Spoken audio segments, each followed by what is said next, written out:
Now we're going to look at the interior of the car. The interior is in really nice condition.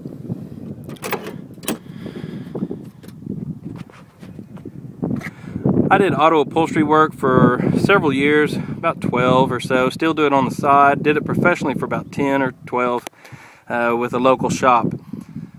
I made these custom door panels. These are one of a kind.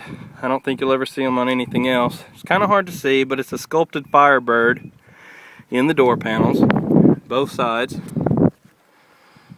It's pretty neat. It's kind of one of a kind. It gets lots of questions. Everybody wants some just like it. I feel pretty proud about those, and they look really nice in the car. The interior is the original color. It's a camel tan. I also set up the seats.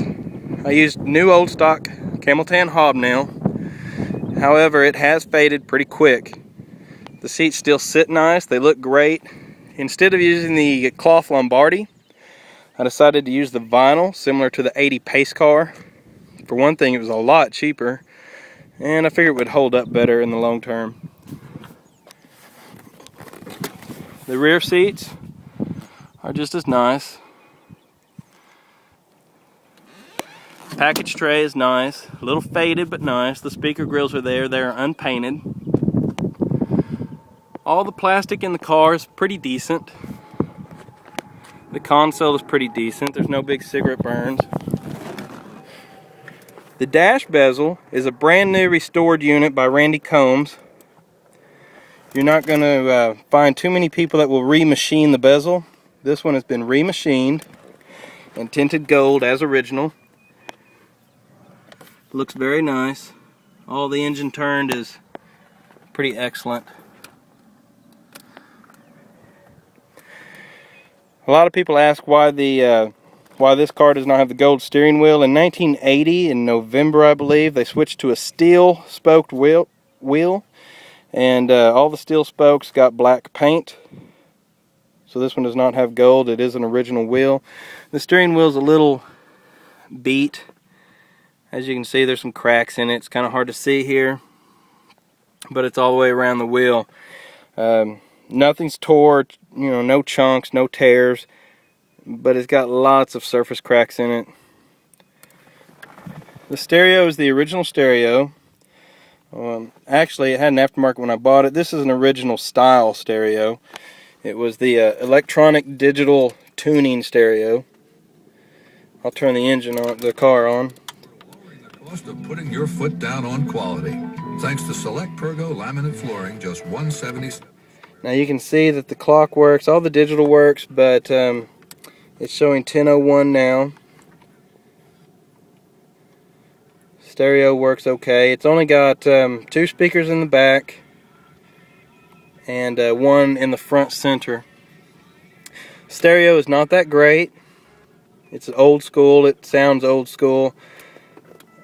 It does work though.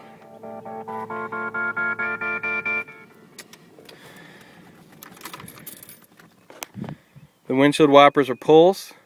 They have the wash function and the pulse. There's the original turbo gauge. It does light up, although it's not functional because the turbo is long gone, and we'll get to the engine next in the next video. Floor mats are custom ACC mats.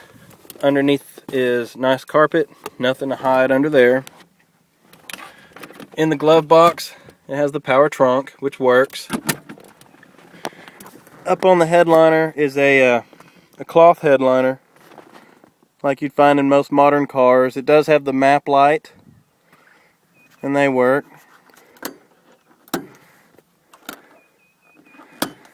The light switch on the driver's door does not operate the light.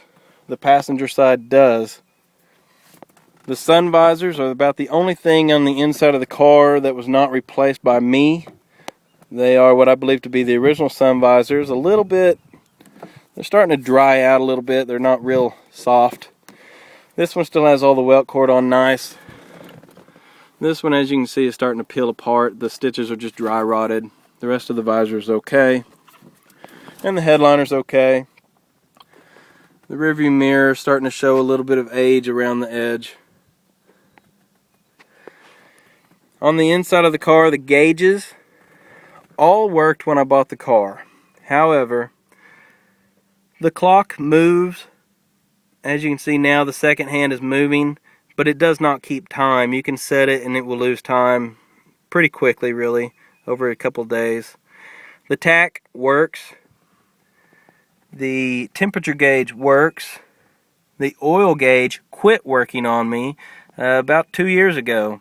Prior to that, it seemed to have had real good pressure. I believe it usually averaged around 60 pounds on the gauge. I believe it to be a grounding problem, probably on the back side of the gauges.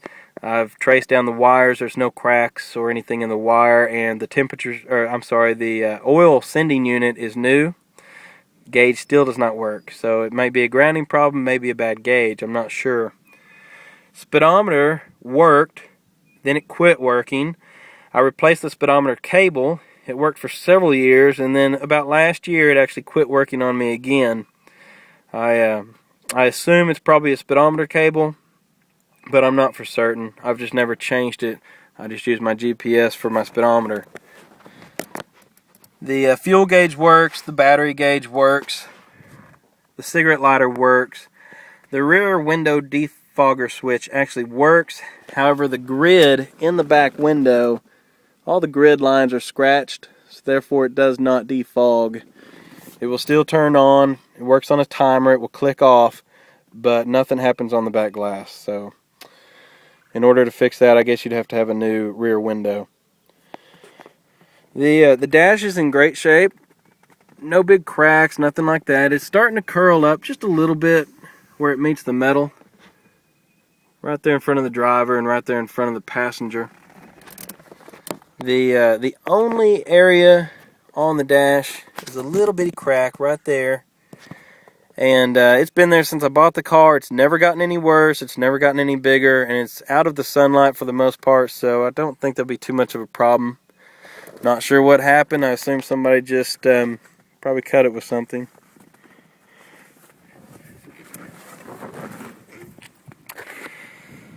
So that's the inside of the car.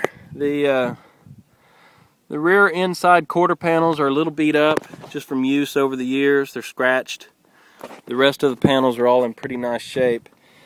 The only plastic parts on the inside of the car that really could use some attention are the T-top end covers. They're starting to get pretty chalky. The U-shaped pieces are in nice shape, but again, all four corners are just in pretty sorry shape. Originally, the car had power locks, cruise control, and it is a loaded car, but the power locks were removed by me because the solenoids were missing inside the doors, and with my custom panels, I didn't feel I wanted to put the switch back in.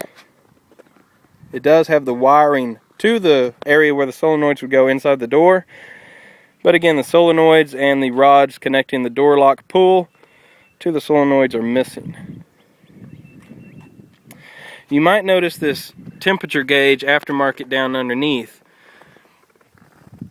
Several years ago, my temperature gauge went bad, so I replaced the sending unit with an aftermarket Borg-Warner unit, and it started reading about 20 degrees higher than my original gauge did, my original temperature sending unit.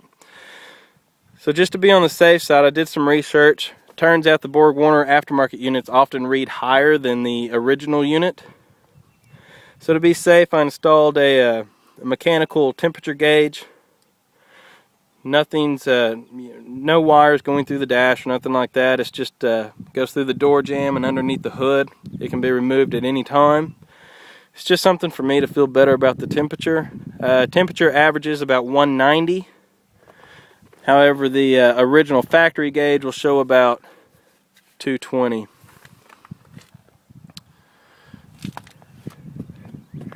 That's the inside of the car, guys.